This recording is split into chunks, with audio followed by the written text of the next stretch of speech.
Hey everyone, and welcome to my channel. My name's Evangeline, and today we're going to go over my Kando experience this year. Okay, so what even is Kando? Kando is a chance basically for everyone that is involved with Sony. So whether that's Sony advocates, Sony ambassadors, friends of Sony, to be in one place together. So this happens once a year and it's around 3 to 4 days each time. And yeah, it's just basically their equivalent of sort of like a brand trip, and everyone gets together and it's sort of like a bit of a family reunion. A lot of people haven't seen each other through the year, and this is just one place where everyone can get together, shoot a bunch of really cool random things that you probably would never be able to shoot on your own, and yeah, just have a lot of fun together. And it's definitely a very family vibe. So yeah, this was my first year going, which was absolutely amazing. I can't believe that I was invited, to be honest. But my partner Clyde, who is a Sony advocate, he has been for the past 2 years, which was held in Queensland. And then this year's was held in Tasmania in Hobart, which was such a beautiful location. We were staying at the Mach 1 hotel, which was honestly just so amazing. And they hire out the whole hotel. You get the coolest merch, you get all of this stuff, and they organize the 3 to 4 days or however long it is, with different types of shooting experiences. They also had some camera downtime, things like breath work that you could do. And then they also have things like technical experience, like talks that you can go to, which is really helpful. Okay, so let's get into it. So day one, we're obviously flying in from New South Wales, and it was amazing because we already started off the day really strong because we got to reunite, I guess, with all of the New South Wales advocates pretty much, plus a few extras, which was so good. So we were flying in and then ushered to the hotel. Like I said, it was the Mach 1, which is such a beautiful hotel. I really highly recommend, and we'll definitely be staying there again. And then we were taken all together once everyone had arrived to the Theatre Royale, which is the oldest theatre in Australia. And it was labelled as the Vaudeville of Love. And it was just amazing. Anyone that knows me knows that I shoot a lot of showgirls and burlesque. So I just felt right at home immediately, which was really amazing. So they had 3 acts. So they had sort of like a traditional burlesque dancer to start, and then they had an aerialist, and then they also had a fire breather and a sword swallower, if that's the name for sword swallowing. Well, let's go with that. And so each act went through, and then they also ran through them again. So you could move all throughout the theater. So you could even go backstage, you could go up into the main, like the upper viewing areas, and then you could shoot as if you were just in the normal audience. I mean, obviously I shoot burlesque quite a lot, but having that ability to reshoot everything was just, it was, yeah, so amazing. I think it might have actually been 3 times that they went through every single act. And then in the breaks, they also had models walking around, so you could constantly shoot basically. And they also had staged sort of sets for a little photo shoot that was set up by Pro Photo Lighting as well. So you could go over, you've just watched a fire breather, and then you immediately walk out the doors and there's a beautiful model waiting for you to take photos of her. So it was just such a good way to kick off. Everyone got to know each other, and yeah, it was just beautiful. I actually didn't take as many photos as I thought, just because this is the first time where I've been able to watch a show like that and not have to work, I guess. But I'll insert a couple of photos obviously as I go, and this will be over video. Day 2, we started off the day really strong with mountain bike riding, which is what my partner and I both picked. We were really lucky that we got to have that first choice. The weather as well was a bit lackluster. It was a little bit drizzly, a bit raining and quite cold, but it did not matter. The riders were absolute champions and just kept going. And they did all different types of tracks. They even did some flips at the end, even though there was like no traction. But yeah, it was just awesome. So the mountain bike riders had very, almost like Mad Max, the Mexican place, Mad Max themed outfits. And so that was cool. So we did that for a few hours. Like I said, the riders were amazing. And then we went to lunch at the Cascade Brewery. There was a photography experience, and we had these kind of creepy looking models sort of wafting around the place, almost like they were ghosts. It was, yeah, the makeup and the hair and makeup was amazing. So that we had 3 different sets there actually, lots of haze. Again, the weather actually cleared up so beautifully, and I'll insert some clips there. And then after that, people either did a brewery tour or they also did breath work. So I did the breath work, which was with a lovely man named Kurt. I'll insert his socials down below as well. And it was just honestly such a nice way to round off the day after shooting the excitement and like sort of the thrill of mountain bike riding, and you have the riders so close to you because again, the whole place is hired out. So everyone is just everywhere. You can, and they just keep going, so you can reshoot whatever you want. It was honestly just amazing. So after doing the Cascades brewery tour and getting some photos there and also doing the mountain biking, it was time to go to dinner, which was trivia. I don't know if they do this in other years, but this was so much fun. I made sure I was paired up with Clyde because that man has great technical knowledge, and him coupled with Eric Peng, dream team. Me and Vienna, not gonna lie, we probably were more there for the vibes, but we had an amazing team and trivia was so much fun. And yeah, unfortunately we did not win, but we are winners in my mind, so that's all that matters. Okay, and then for the third and final day, unfortunately, we had the boat ride, which was honestly just insane. I was very nervous going in just because I wasn't sure if I get seasick. I've only been whale watching once and I took seasickness tablets, and the boats that we were on seemed quite small. I don't know why I thought they would be a bit bigger, but it was good. I was armed with my quells and my seasickness bands, and I was like a little pharmacist on board. I was giving everyone the meds so we weren't getting sick, and it was just an absolute amazing time. It was the Tasman Peninsula that we did. We got to see 2 different species of seals, which I cannot remember off the top of my head, but I will put that down below. And we also got to see a white-bellied sea eagle so close. It was just amazing. And then we also got to see albatross, which I have never seen. And obviously my day job is an ecologist, specifically in birds, basically. So I was honestly starstruck seeing the albatross. I didn't even get a photo because I just was like, didn't want to miss them flying past so close.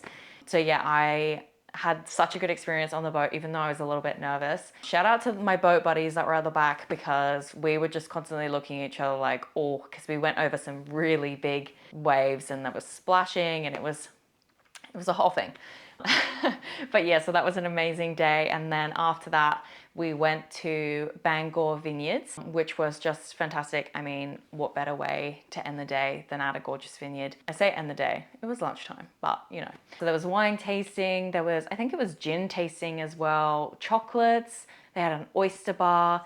It was so lovely, and the sun was out. And then we also had a sit down lunch and had a keynote speaker, Gina Chick, who was the first winner of the series Alone in Australia. She was the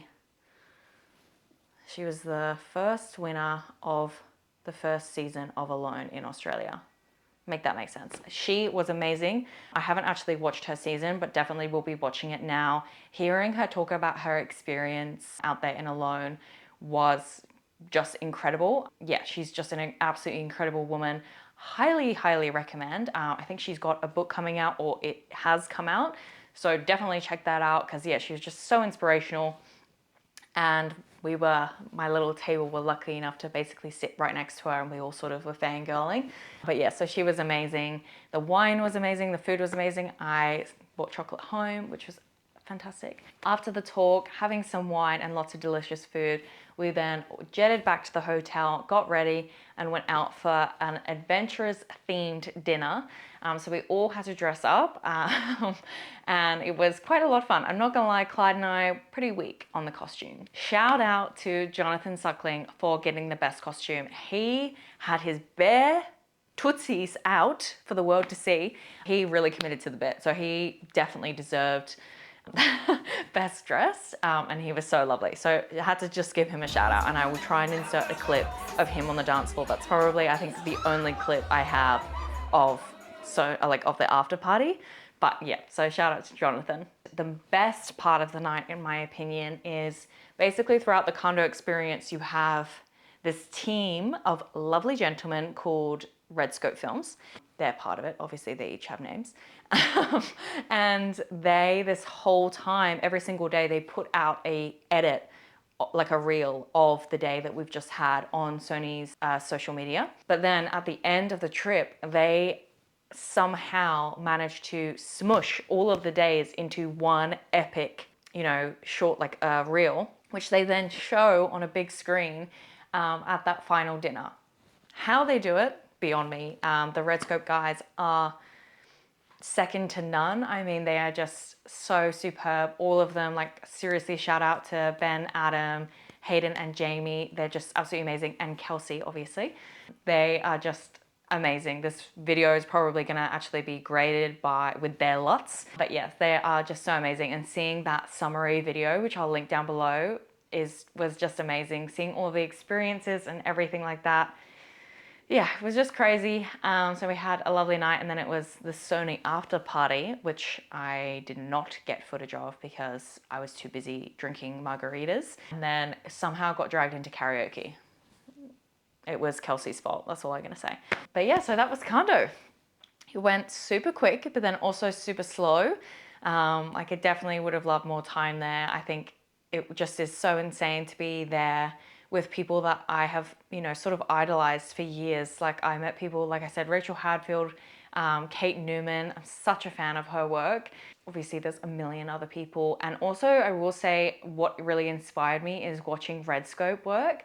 The way that they produce content for Sony is just so mind-boggling, and the things that I dream of, and all of their different setups, the way that they rig things up to get different angles and to get different shots, and they're just the nicest guys on top of it. Yeah, it was just absolutely amazing.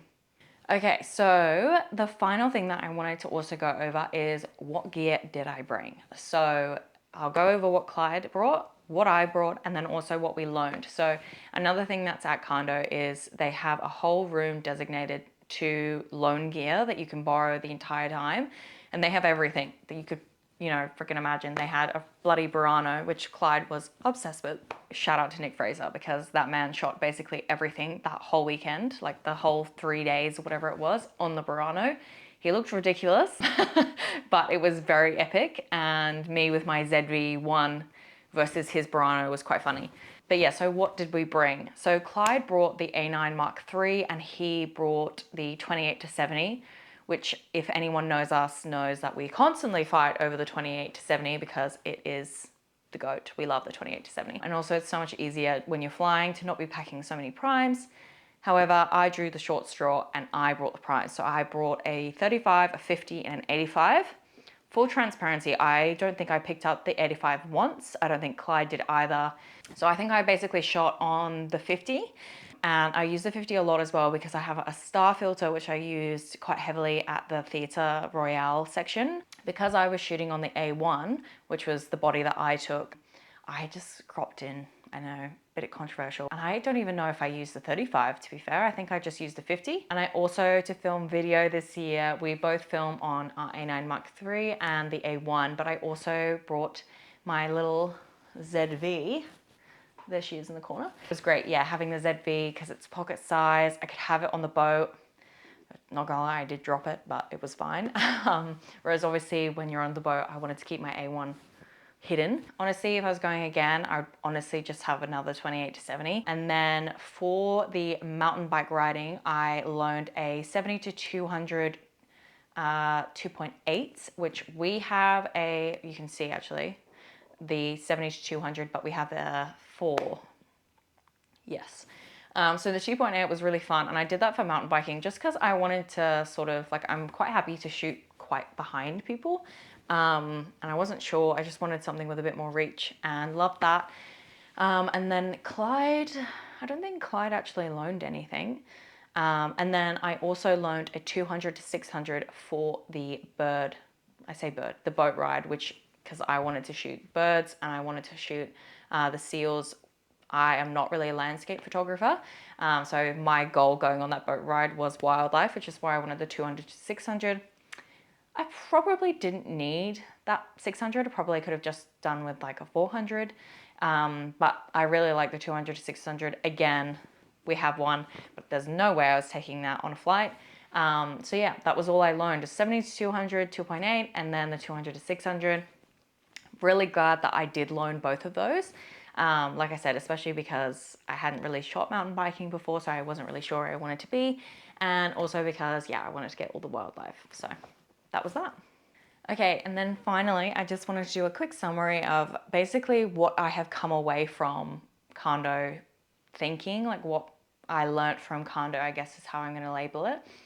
I have come away feeling insanely inspired. Like, this YouTube video is because I met so many creators, and watching them work how they produce content, how much work they put into their brands, their social medias, everything was so inspiring to me. And yeah, so that's why I'm apparently kickstarting a YouTube channel. I'm not gonna lie, the people that inspired me the most would probably be Redscope Films. So like I said, shout out to Ben, Adam, Hayden, and Jamie. They just are so amazing, so lovely, and watching them work and the way that they plan the content and what they are able to produce every single day, and then that amazing summary at the end is just, yeah, they're second to none. They're just amazing people. So yeah, I've come away extremely inspired, and being able to meet so many people that I've followed for ages or that I just have talked to online but have never, I think it's such an incredible experience. But yeah, I think meeting all of these people, seeing how they work, and also just putting faces to names of people that I have heard of or people that I've spoken to online. Like again, Rachel Hadfield, spoken to her over the last year, and meeting her was just so amazing. And it's just like, oh, now we're not internet friends, like we're actual friends because we're in person. So yeah, it was just incredible seeing everyone, meeting so many new faces. And also for me, it was amazing seeing people that Clyde has spoken about so highly for years that I've never been able to meet. Seeing them all in one place and how everyone just gets along, and yeah, it was just absolutely amazing. And shout out to all of the Sony staff that just work so hard all year round for this, one trip once a year. They're just so incredible. And obviously I do know some people at Sony, you know who you are, and seeing them as well, just in their element and just working so hard, it was just so inspiring. So yeah, I'm really keen to see if this inspiration hopefully keeps me going for the rest of the year, because right now I'm feeling pretty good. And yeah, it was just honestly all around the best experience. So yeah, I just wanted to make this video because I wasn't sure when I was invited. I was looking on YouTube at, I guess, what everyone else was doing, and a lot of them were from overseas, like Kando in America or Kando in Europe/UK. So I just wanted to make a little video of my version that I can also look back on in years to come, because yeah, it was just seriously one of a kind experience.